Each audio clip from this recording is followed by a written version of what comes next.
सभी के। तो आज हम अपने स्टेशन में करने वाले हैं एक बहुत ही प्यारा सा chapter, physical and chemical changes.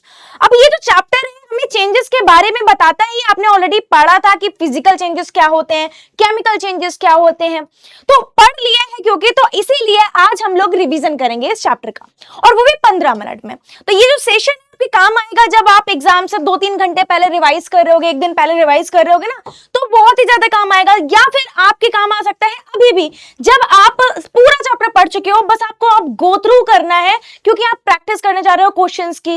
या अगर आपको सिर्फ और सिर्फ आपको एक बार आइडिया लेना है कि यार मैंने पूरे चैप्टर में क्या पढ़ा था, तो ये आपके लिए एक बहुत ही बढ़िया रिवीजन साबित होने वाला है। तो सबसे पहले इस चैप्टर के बारे में अगर जानेंगे यार, फिजिकल एंड केमिकल चेंजेस में जो हम लोग फिजिकल चेंज पढ़ते थे वो क्या हुआ करते थे। अब वैसे तो बहुत सारे टाइप के चेंजेस होते थे, periodic, non periodic, reversible, irreversible, है ना, मैन मेड, और क्या था भाई, मैन मेड और अपना आर्टिफिशियल। इसके अलावा हम पढ़ते थे जो हमारे डिजायरेबल और जो डिजायरेबल नहीं हुआ करते थे। तो ये सारे चेंजेस बहुत आसान थे, ऐसे ही वर्ड से ही समझ में आ रहा है क्या हुआ करते थे। जो मेन हमारा इस चैप्टर में चेंज है, वो जो दो चेंजेस हैं उन पर आपको बहुत ज्यादा ध्यान देना है। First is physical change and another one is the chemical change. तो सबसे पहले फिजिकल चेंज के बारे में हम आइडिया लेंगे, डेफिनेशन पर जाएंगे सीधा। डेफिनेशन क्या होता है यार, बहुत आसान था कि change in which no new substance is formed. कोई भी नया सब्सटेंस फॉर्म नहीं होना चाहिए, कोई भी नया चीज अगर नहीं बनी है तो वो हमारा फिजिकल चेंज हुआ करता था। साथ में कहते थे कि and chemical composition of original substance, जो हमारा ओरिजिनल सब्सटेंस है यानी कि जो रिएक्टेंट है उसका जो केमिकल कंपोजिशन है बेटा वो सेम रहना चाहिए, but some of its physical property, कुछ इसकी जो फिजिकल प्रॉपर्टीज है वहां पर चेंज देखने को मिलेगा, जैसे उसकी स्टेट, जैसे साइज, जैसे शेप, जैसे कलर। ठीक है, यानी कि हमने पढ़ा कि किसी भी रिएक्टेंट का कोई भी चीज आपने ली थी वो ए से बी फॉर्म हुई है, एक मिनट बस, ये ए से जो बी फॉर्म हुई है, एक तो आपको बात ये ध्यान रखनी है कि इसमें जस्ट और जस्ट इसकी जो फिजिकल प्रॉपर्टी है सिर्फ वो चेंज हुई है, यानी कि जो ओरिजिनल सब्सटेंस है उसका किसी भी केमिकल कंपोजिशन में कोई चेंज नहीं आया है उसके। ठीक है, अच्छा दूसरी चीज, एक और बात मैंने आपको बताई थी या आपने जहां पर भी पढ़ा था कि ये वापस से अपने ओरिजिनल फॉर्म में आ सकता है in most of the cases, लेकिन मोस्ट ऑफ द केसेस के अलावा अगर हम बात करें तो बहुत से केसेस ऐसे भी हैं जहां पर ये अपनी ओरिजिनल फॉर्म में नहीं आ पाता सब्सटेंस। ठीक है, तो again change in which no new substance form, कोई भी न्यू सब्सटेंस नहीं फॉर्म होगा। ये जो बी फॉर्म हुआ है ये सिर्फ फिजिकल प्रॉपर्टी के आधार पर अलग हो गया है, अलग दिखाई दे रहा है, लेकिन एक्चुअल में ये कुछ भी नया नहीं है। नो न्यू सब्सटेंस है ना, नो न्यू सब्सटेंस। तो अगर आप इसे ए से ए डैश लिख दोगे वो ज्यादा अच्छा है, मैथ्स में हम लोग पढ़ते हैं। ठीक है, चलिए, तो ये तो हो गया फिजिकल चेंज के बारे में एक प्यारी सी डेफिनेशन। अब देखो बेटा, कुछ चीजों को आपको ध्यान रखना है, कुछ चीजों के बारे में आपको पूरा आइडिया ले लेना है कि क्या होनी चाहिए वो। जैसे चेंज इन साइज क्या होता है, चेंज इन साइज का मतलब है कि पेपर को अगर हम कट कर दे तो उसका चेंज हो जाएगा साइज, अगर हम वुड को कट कर दे तो वुड का साइज चेंज हो जाएगा। तो जैसे वुड का एक बहुत बड़ा सा लॉग है, ठीक है, अगर हम उस वुड लॉग को कट कर दे तो क्या वो वैसा रहेगा? नहीं, वो तो टुकड़े हो जाएंगे, उसके तो पीसेस हो जाएंगे। तो शेप उसका, साइज उसका चेंज हुआ। चेंज इन स्टेट का मतलब क्या होता है, जैसे आइस जब मेल्ट करता है तो अपनी सॉलिड स्टेट में होता है, वही मेल्ट करके बेटा वाटर बन जाता है, लेकिन रहता तो H2O ही है। ये सब बेसिक चीजें, melting of ice, drying of clothes, boiling of water, condensation of water vapour, freezing of water, sublimation of iodine, deposition of iodine, deposition मतलब आयोडीन का जमना, ठीक है, डिसोल्यूशन ऑफ सॉल्ट, शुगर, ठीक है, NH4Cl इन वाटर, है ना, ammonium chloride की बात हो रही है। इन सभी चीजों में आप देख रहे हो कि जो सॉलिड स्टेट है वो एक्वस स्टेट में जा रही है ना। आपने एग्जांपल से समझा कि इन एग्जांपल्स में जो सॉलिड स्टेट है वो एक्वस स्टेट में चेंज हो रही है, यानी कि वाटर में चेंज हो रही है। ओके, तो यहां पर फॉर्म बदल रहा है, फिजिकल प्रॉपर्टी बदल रही है, लेकिन केमिकल कंपोजिशन यानी कि H2O ही रह रहा है। चेंज इन कलर, जैसे जब आप मेल्ट करते हो, मेल्टिंग ऑफ सल्फर, जब सल्फर को मेल्ट कराते हो तो क्रीम कलर का सॉलिड होता है, ये क्रीम कलर का सॉलिड होता है। मेल्टिंग ऑफ सल्फर कराने पर ये डार्क ब्राउन जब मेल्ट होकर के बनता है तो डार्क ब्राउन कलर का ये लिक्विड टाइप का बन जाता है। तो ये क्या हुआ, एक चेंज हुआ जिसमें कलर चेंज हुआ। ठीक है, ये फिजिकल प्रॉपर्टीज हो जाती होती थी हमारी, यही फिजिकल चेंज हुआ करता था। फिजिकल चेंज में दो बातें, एक तो ये रिवर्सिबल होते हैं या इरिवर्सिबल होते हैं, साथ में हीट कैन बी एब्जॉर्ब्ड और रिलीज, यानी कि जितने भी आपके फिजिकल चेंज होंगे उसमें बेटा हीट जो है वो एब्जॉर्ब होगी या रिलीज होगी, ठीक है। जैसे कि जब आप देखते हो आपने एक एग्जांपल देखा होगा जिसमें हम लोग देखते हैं कि भैया देखो एसिड लेते हैं और एसिड लेते हैं और एक बेस लेते हैं, है ना, तो क्या बनता है, सॉल्ट बनता है और वाटर बनता है। तो इसकी रिएक्शन आपने अक्सर देखी होगी, कोई आप एसिड ले लो, कोई आप जो है बेस ले लो, देखोगे तो सॉल्ट बनता है और साथ में वाटर निकलता है और साथ में बेटा हीट निकलती है।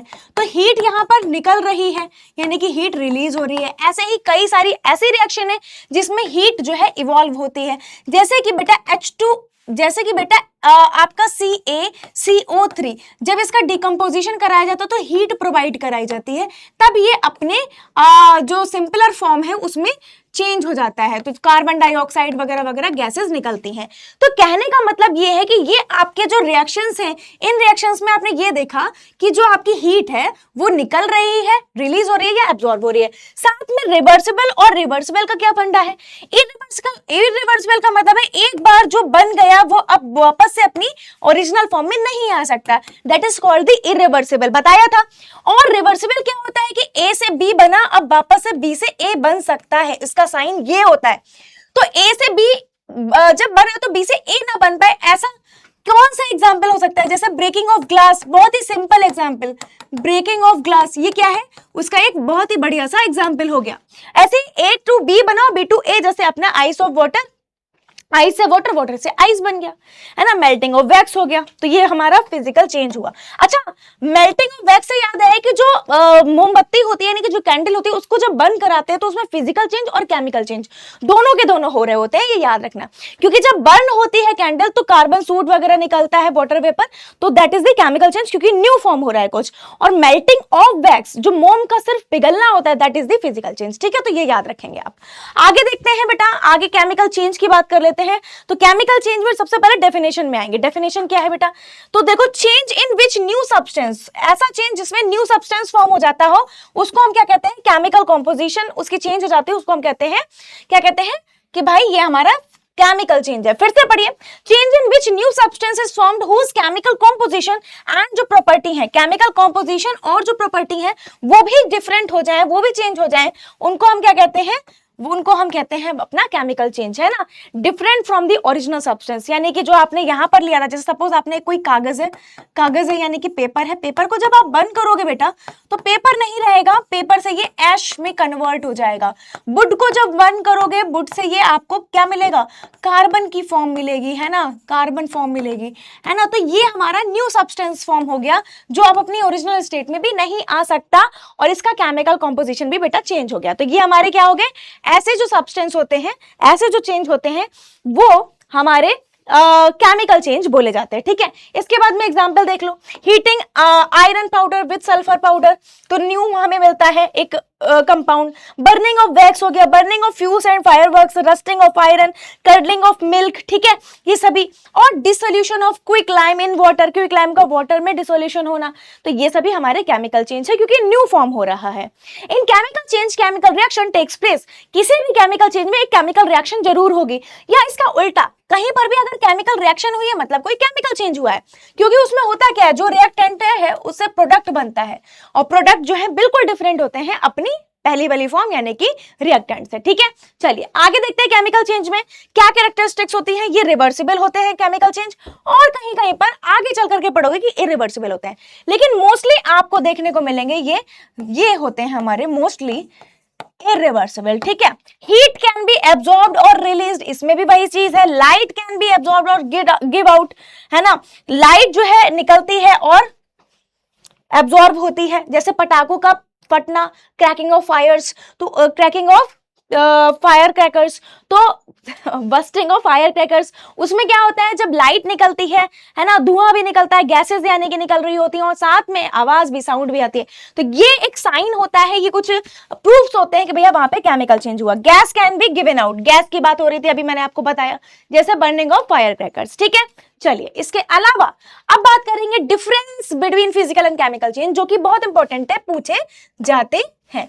तो क्या होंगे ये भाई? ये नो न्यू सब्सटेंस फॉर्म, यहाँ पे कोई फॉर्म नहीं होता नया सब्सटेंस, वहां पे नया फॉर्म होता है ना। ये केमिकल कंपोजिशन इसके सेम रहते हैं, वहां पर चेंज होते हैं।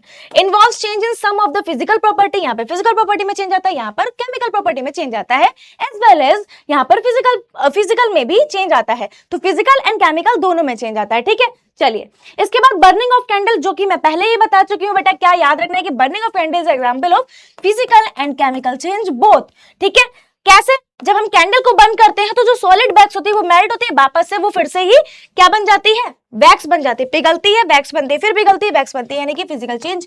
उसके बाद में अगर हम देखें वेपर्स जो निकलते हैं वैक्स से रिएक्ट करता है ना, जब ऑक्सीजन की प्रेजेंस में हम बंद करते हैं कैंडल को, तो जो वेपर्स ऑफ वैक्स है वो रिएक्ट करते हैं ऑक्सीजन के साथ में और बेटा फॉर्म करते हैं कार्बन डाइऑक्साइड। तो इस वजह से, और ना केवल कार्बन डाइऑक्साइड, वाटर वेपर भी बताया था आपको, तो हीट, वाटर वेपर, लाइट, ये सब निकलता है, इसलिए हम ये कहते हैं केमिकल चेंज हुआ, ठीक है। तो ये हमारा कुछ मेन पार्ट है जो आपको याद रखना है। इसके अलावा कुछ सम ऑफ द रिएक्शंस जैसे रस्टिंग ऑफ आयरन और क्रिस्टलाइजेशन, ये भी आप साथ में पढ़ करके जाएंगे, ठीक है। तो this is all about of this session, जिसमें हमने 15 मिनट में केमिकल एंड फिजिकल चेंजेस को समझ लिया है। ऑल द बेस्ट एंड मिलते हैं नेक्स्ट वीडियो में।